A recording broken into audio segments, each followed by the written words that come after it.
Hello, Facebook. It is Reid from reaboutsex.com, and it is raining out today. And I'm on the Oregon coast, and I have been informed by my friends that Oregonians do not use umbrellas. And so, in typical Oregon fashion, Oregon, I'm not using an umbrella today. Because I want to be like an Oregonian. So what I need from you right now, I need you to tell me that you can hear me. So leave a comment that you can hear me, because I'm using my little speaker or my plug-in phone microphone so that you can hear me better, because I'm by a busy road that is near a lovely marsh on the Oregon coast. So it looks like everyone can hear me. Yes, do an emoticon if you can hear me. We're gonna walk down to the water by the docks as I talk to you today about languages of apology and how we hear or can receive the apologies of others. And this is going to be really useful relationship advice. This is based on a book by Gary Chapman, who wrote The 5 Love Languages. This book, The 5 Languages of Apology, which I think got retitled to When I'm Sorry's Not Enough. I think it's the same book. I could be wrong. But you can still buy The 5 Languages of Apology on Amazon. But I think it got retitled. This was really useful for me as a sex educator in helping other people figure out how to forgive each other. And this idea that we have like forgiveness languages or forgiveness dialects, and the way that you might try to say you're sorry may not be the way that your partner feels like you really care and that you really are sorry. So I'm in Wheeler, Oregon right now, for those of you who care. And I'm visiting a good friend of mine, a lover. And I've got a couple of days to work on geeky things and enjoy the Oregon coast, of which we are headed to in a moment. So, The 5 Love Languages by Gary Chapman. Really, really powerful, simple book. And I recommend that everybody reads it. For those of you who are atheists or agnostic, I should warn you that the man is a preacher, so there are parts of the book that get a little religiousy. But it's a good book. It's super useful for those of you who are religiousy. You will love the book. It'll be great. He co-wrote a book called The 5 Languages of Apology with Jennifer. And I always forget her last name. And Jennifer, if I ever meet you in person, I apologize in advance for never being able to remember your last name. If somebody wants to Google real quickly what Jennifer's last name is and post it in the comments, that would rock. Because I can't Google you right now. But now we're going to cross the street because we're heading towards the waterfront. But he wrote the book, The 5 Languages of Apology, with Jennifer, co-wrote it. And this is also super useful and super powerful because the book talks about, similar to the 5 love languages, that we have dialects of saying we're sorry that may be different from the ways that our loved ones or our friends or our coworkers, because this stuff isn't just about romantic relationships, this is just people skills. Your way of saying you're sorry might not be in the dialect of the way the other person feels like you're sorry. And so you might be trying to apologize up and down, and they just don't believe you. And they just feel like you don't care. And in those instances, what's going on is it's probably a language of apology. I'm going to do a little pan here.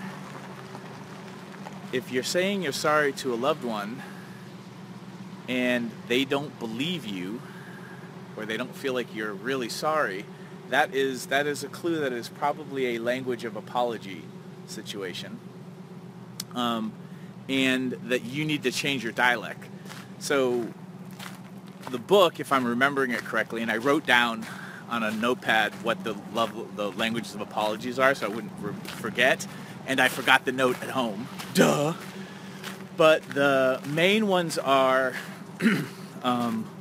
it's expressing regret, so just saying that you're sorry.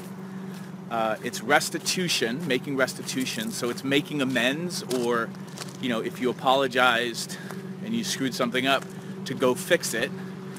There is expressing a desire to change, so it's that you really want to, you acknowledge that, that, you know, what you did was wrong, and that you're gonna change your behaviors.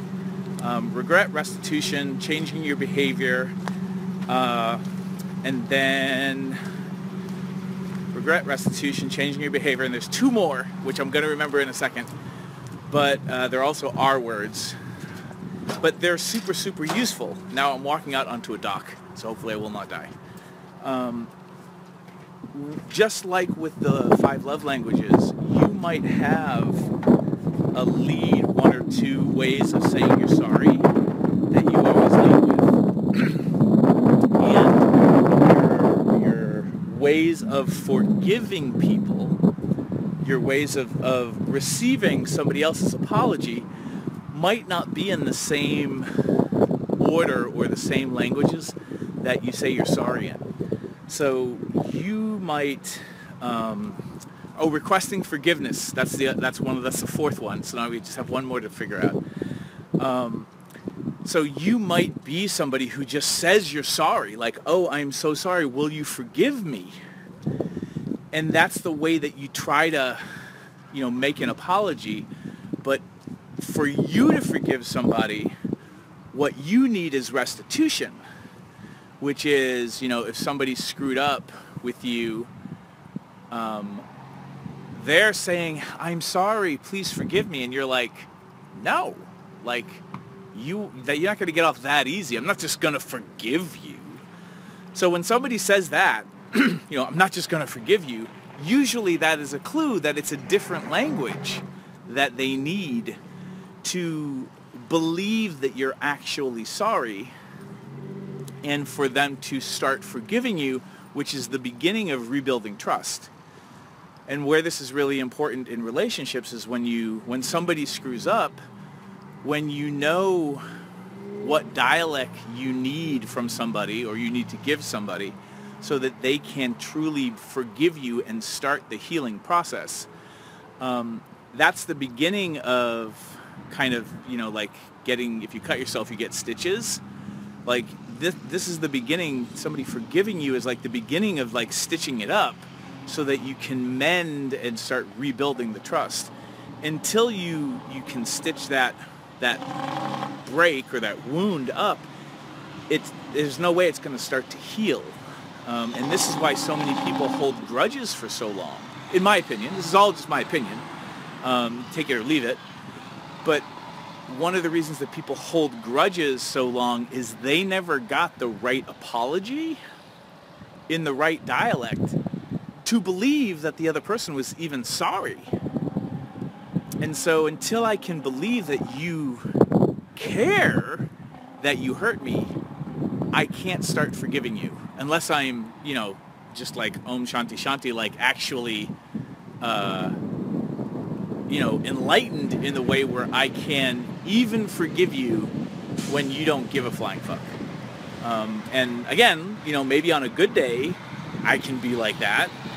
But most human beings, when they are hurt, cannot achieve in their hurtness that Buddha-like level of being able to say to forgive somebody who isn't actually sorry. And so this is now, you know, beautiful scenery here. This is the dilemma that so many people have in relationships. And this is also the dilemma where you might actually truly be sorry, but the other person can't forgive you because your way of saying you're sorry doesn't land on them. They can't understand it because it's in the wrong language of apology.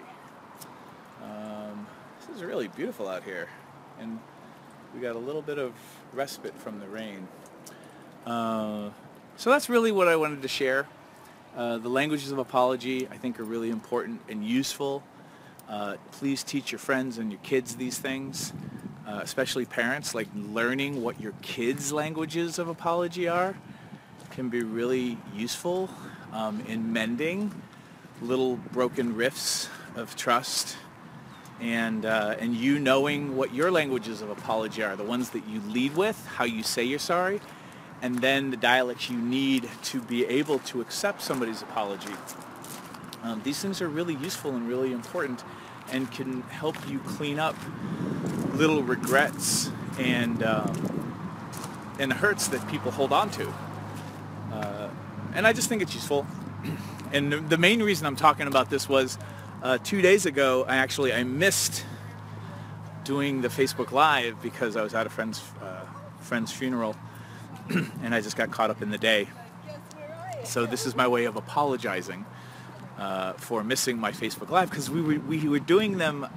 Every day we had a Facebook Live since like January 3rd, at the beginning of the year. So I was so upset that I missed a day. We missed our beautiful everyday streak, and I ruined it all. But I apologize, and I'm making restitution, and I'm genuinely going to change my behavior, and whatever the other two languages of apology are. So now that it's starting to get windy, I'll probably sign off. I hope you liked our little walk today by the river. Leave your comments. I'll check the comments when I get home and try to reply to everything. And share this video. If you want to do me a favor, just click the share button and share it with a friend or a loved one that you think this would be useful information, or share it on your page if you think this was useful. Encourage your friends to, I'm kind of at my friend limit on Facebook, but they can follow me so that these videos come up on their page. And then I haven't quite figured out how you set your announcements or your notifications, but if somebody wants to put a link in the comments as to how you can set your notifications, because I know some of my friends and followers, you get a little message on your phone when I start a video, and my phone doesn't do that, so I got to figure out what's not set on my phone, because I'm not getting notifications. But maybe that's a good thing, because sometimes too many notifications is distracting and disturbing. So take care of yourself. Make sure you're getting the notifications that you want, and that I'm not actually bugging you in a bad way. That's about it. I want to say thanks again for giving me excuses to go on walks and get outside every day away from my computer. We went down to the water there and had a beautiful little moment here at the Oregon coast in Wheeler, Oregon for the next couple of days. Then I'll be in Portland for one night before I get on an airplane.